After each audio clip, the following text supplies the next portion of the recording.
All right, man, I'm glad to see everybody today. Thank you for coming to visit me, or thanks for letting me come to visit you. Wherever you are, you may be in the office, you may be at home, wherever you are, maybe with your phone or your computer, but thank you for letting us visit today. And I just want to, just a quick visit today, a couple things.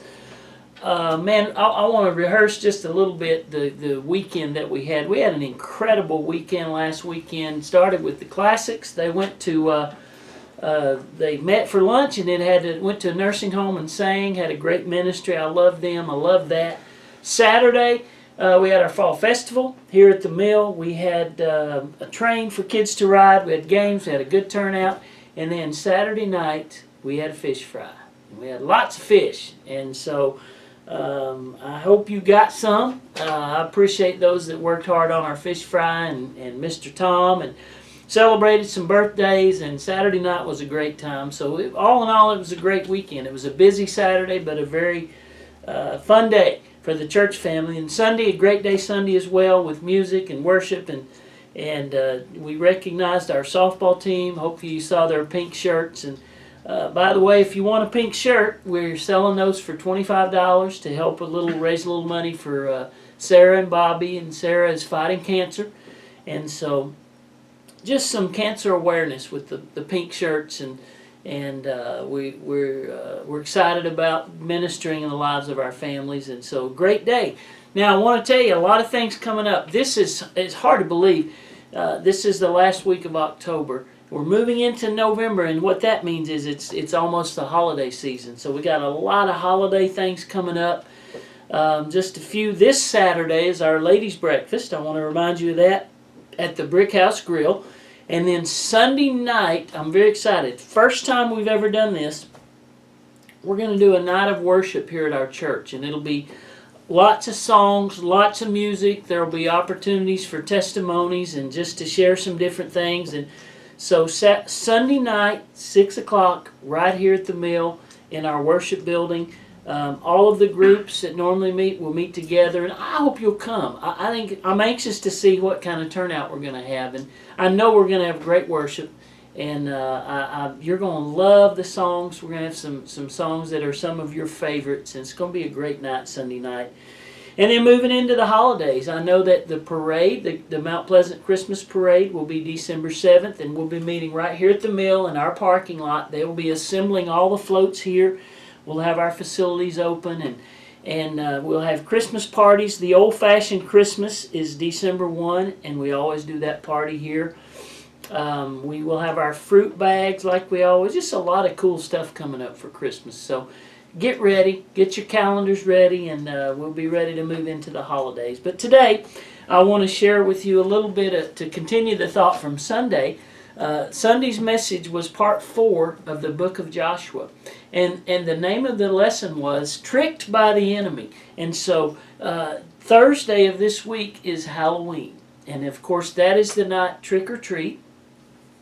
And so my question to you, will you be tricked or will you be getting a treat on Halloween? You know, we talked about this a little bit Sunday, but I have a passage for you today.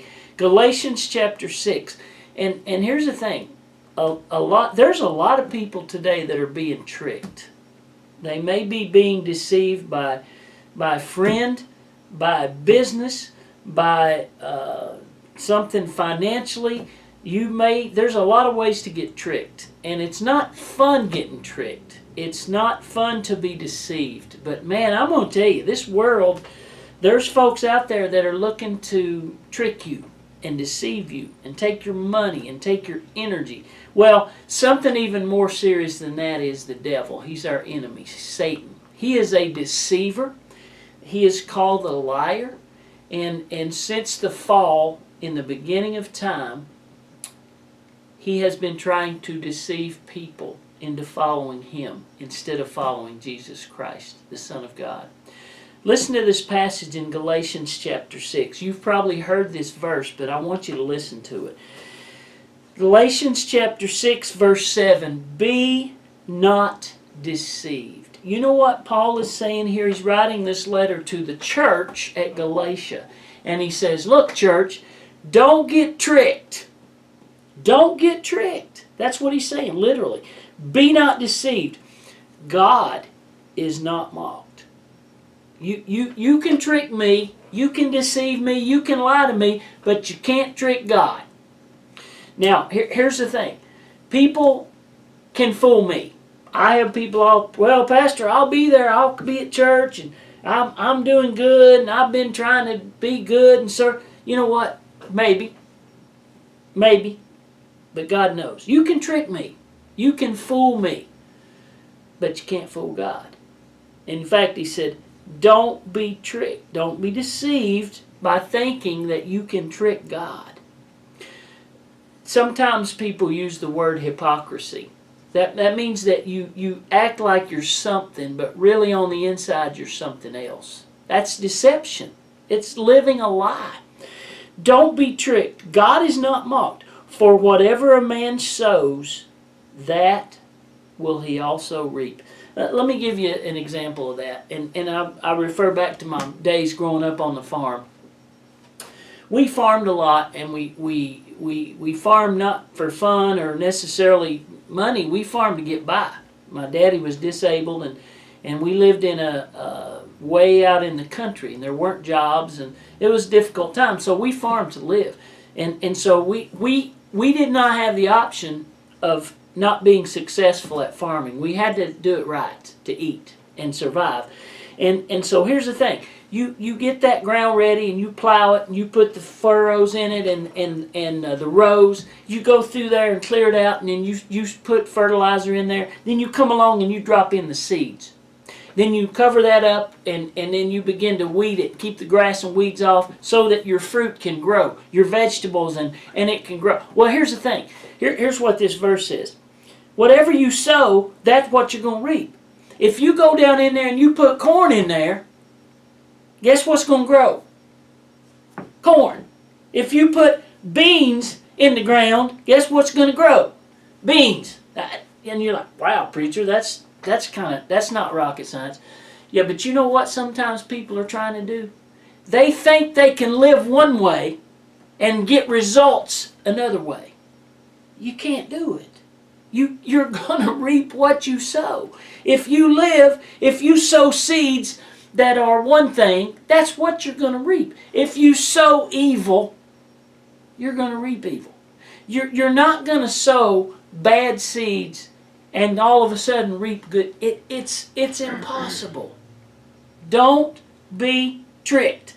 Whatever you sow, that's what you're going to reap. For he that soweth to the flesh, and this is verse 8, if you live your life governed by the flesh, what I want to do, my selfish desires, the sins that my body wants to do, if that's what I sow, then I will reap corruption, verse 8 says. But he that soweth to the Spirit. So see, what I want you to know is, you're either going to sow good seeds or bad seeds. That's all.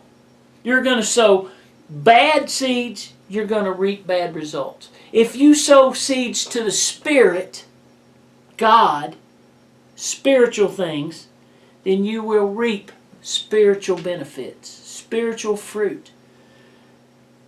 He that soweth to the Spirit shall reap of the Spirit, and he will reap life everlasting. So, you're going to reap one of two things. Oh, that's all there is. Corruption or everlasting life. That's what you're going to reap.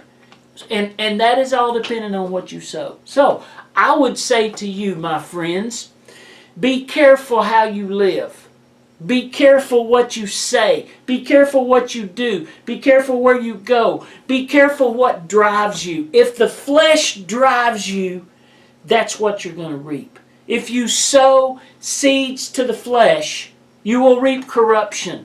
If you sow seeds of the Spirit, you will reap eternal life.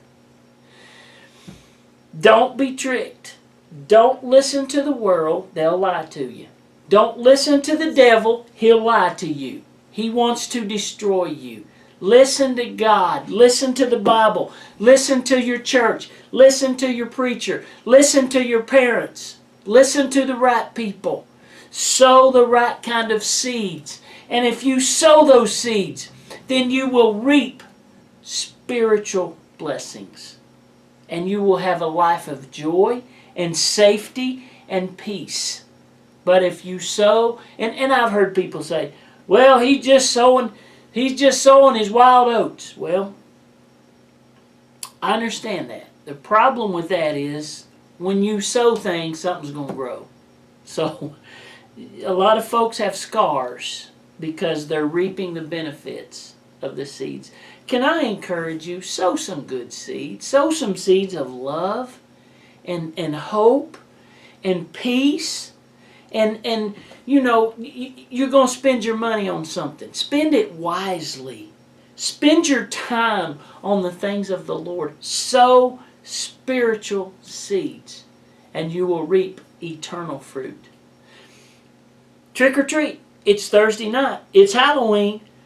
Don't be deceived. God is not mocked. My daddy used to say, it's all going to come out in the wash. And he's right. Your bad seeds will come out. See, it may be that nobody sees you sowing those seeds, but when it all said and done, they're going to grow. And everybody will know what you sowed. So, I hope you'll come and join us Sunday morning. Time stands still. That's the name of our sermon. By the way, this weekend the time changes. Be sure and change your clock this weekend. Don't forget. And Sunday night, night of worship, right here at the mill. Thanks for joining us today. God bless you. We love you. You have a great day.